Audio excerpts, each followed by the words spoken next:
को हराने वाला कछुआ। एक जंगल में एक भालू रहता था। वह बहुत ही बलवान था। उसे इस चीज का बहुत ही घमंड था। उस जंगल में शेर, बाघ, हाथी जैसे जानवरों के ना होने पर भालू को रोकने ही वाला ही नहीं था। जंगल के सारे जानवरों से बेवजह लड़ाई करता था, उन्हें परेशान करता था।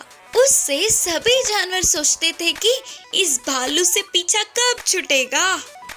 एक दिन भालू ने जंगल के सभी जानवरों को बुलवाकर कहा, इस जंगल में मुझे कोई हरा सकता है क्या? है तो मुझसे मुकाबला करो, और अगर नहीं है तो इस जंगल का राजा मैं हूँ। तुम सभी को मेरे आज्ञा का पालन करना होगा। बोलकर चेतावनी दिया। डर के कोई जानवर आगे ही नहीं आया। उसी जंगल में एक कछुआ भी था। वह कछुआ बहुत ही बुद्धिमान था। किसी भी तरह उस घमंडी भालू का घमंड तोड़कर जंगल को बचाना चाहता था। तुरंत कछुए ने भालू के सामने आकर कहा, एक रस्सी मैं अपने पैरों में बांधकर इस नदी में डूब जाऊंगा। तुम अगर सच में बलवान हो तो मुझे पानी से बाहर निकाल लो। पानी के अंदर मुझे कोई नहीं पकड़ सकता। उन बातों से भालू जोर जोर से हंसते हुए बोला, क्या तुम्हें मैं बाहर नहीं निकाल सकता? एक बार में जोर से खींचा तो बस नदी से बाहर आकर उड़ते हुए आसमान में पहुंच जाएगा। ठीक है, फिर मैं मुकाबले के लिए तैयार हूँ। ठीक है, फिर मैं पानी की गहराइयों में चला जाता हूँ। तुम बलवान हो तो खींच के दिखाओ। बोलते हुए पैरों को एक रस्सी से बांधकर झट से पानी में कूद गया। कछुआ तेजी से नीचे चला गया और नीचे के पानी में बड़े से पत्थरों से जल्दी से रस्सी को बांधकर बाजू में ही चुपचाप खड़ा हो गया।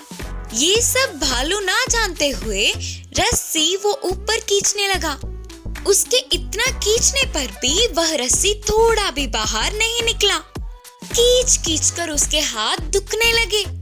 हाँ, अब मुझसे नहीं हो पाएगा, मैं हार मानता हूँ। बोलते हुए सिर झुका लिया। तब वह कछुआ वापस से उस रस्सी को अपने पैरों में बांधकर बाहर आई। बस इतनी ही बलवान हो क्या? अभी तक तो मैं तुम्हें बहुत बलवान समझता था। ये सब देखकर सभी जानवर हंसने लगे। भालू शर्म से किसी को अपना मुंह ना दिखा पाते हुए उस जंगल को छोड़ के चला गया। जंगल के सभी जानवर खुशियां मना रहे थे। उस दिन से कछुए को अपना नेता बनाया। इस कहानी की नीति है कि हम बुद्धि से किसी भी तरह की समस्या का हल निकाल सकते हैं। खरगोश और कछुए की कहानी। एक जंगल में एक दिन बहुत सारे जानवर मिलके खेल रहे थे। ऐसे खेल खेल में एक खरगोश एक कछुए को छिड़ा रहा था। तुम इतने धीरे से चल रहे हो, इस तरह चलोगे तो तुम कहीं पहुंच नहीं पाओगे ना। मुझसे मुकाबला करे तो मैं तुम्हें चुटकियों में हरा दूंगा। बोलते हुए अपने आप की बड़ाई कर रही थी। हिम्मत हो तो मेरे साथ दौड़ में भाग लो। बोलते हुए खरगोश ने सवाल उठाया। ठीक है दोस्त, मैं दौड़ने के लिए तैयार हूँ। बोलकर मान गई।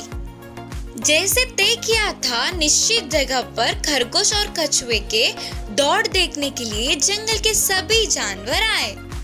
खरगोश बहुत ही खुशी से गर्व के साथ आई। वही कछुआ बहुत ही शांत स्वभाव से मुकाबले में पहुंची।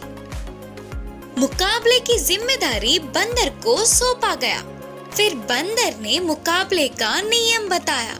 फिर मुकाबला शुरू करते हुए बंदर ने सीटी बजाया। सीटी के बजते ही खरगोश झट से भागने लगी। कछुआ हमेशा की तरह धीरे से चलने लगी। थोड़ी दूर भागने के बाद खरगोश ने पीछे पलटकर देखा तो कछुआ कहीं दिख ही नहीं रहा था।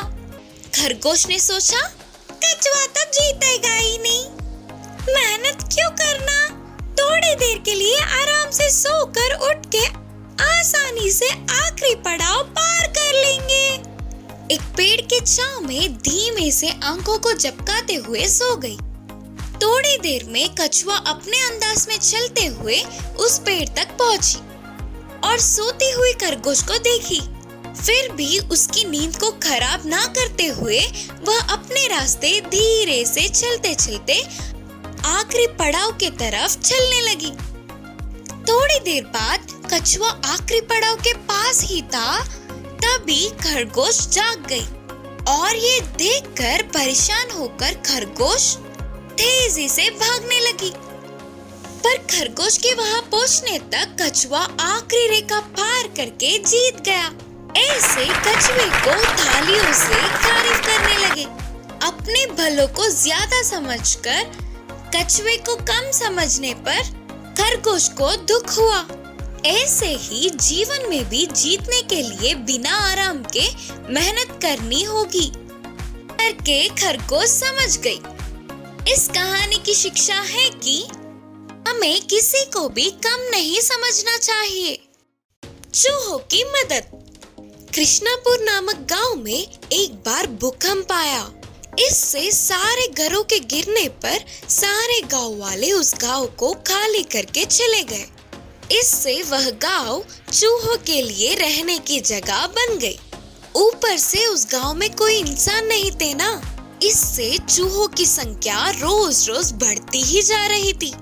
एक बार उस गांव के बगल वाली जंगल में पानी की कमी आई। सारे तालाब, नदी, सरोवर सूख गए। पानी नहीं मिलने पर जानवर तड़प रहे थे। पानी को खोजते हुए एक हाथियों का झुंड कृष्णापुर पहुँचे। हाथियाँ उस गांव के पीने के पानी की नदी के पास जा रहे थे तो बीच रास्ते में 100 तक चूहे उनके पैरों के नीचे आकर कुचल गए। यह देखकर चूहों के राजा हाथियों के पास जाकर कहा, आप लोगों के तेजी से नदी के पास जाने पर हमारे कुछ मित्र आपके पैरों के नीचे गिरकर मर गए। आप लोग वापस जाते समय दया करके दूसरे मार्ग से जाइए। हम भी आपके जरूरत पड़ने पर किसी न किसी रूप में मदद करेंगे। जरूर, हम दूसरे मार्ग से ही जंगल वापस लौटेंगे, लेकिन आपके जैसे छोटे जानवरों से हमारे जैसे बड़े जानवर कोई मदद नहीं लेंगे और ना ही इसका आशा करेंगे। बोलकर हाथियों के नायक ने खुददार होकर कहा। वादे के मुताबिक ही हाथी दूसरे मार्ग से जंगल पहुंच गए। कुछ दिनों के बाद जंगल के कुछ हाथी शिकारी के जाल में फंस गए। बाकी के हाथियों को उस जाल के हाथी को कैसे बचाए कुछ समझ ही नहीं आ रहा था। आखिर में हाथियों के नायक ने एक हाथी से चूहों के राजा तक इसकी खबर पहुंचाई। वह हाथी गांव के चूहों के राजा के पास जाकर पूरी बात बताया। तुरंत हजारों चूहे जंगल पहुंचकर हाथियों के फंसे जाल को अपने दांतों से काटकर उन्हें विमुक्त किया। उसके बाद हाथियों ने अपनी गलती को जानकर चूहों से माफी मांगकर मेहमान नवाजी करके वापस भेजे। इस कहानी की नीति है कि चाहे कोई कितना छोटा क्यों ना हो, उनकी मदद कर पाने की क्षमता को कभी भी कम नहीं समझना चाहिए।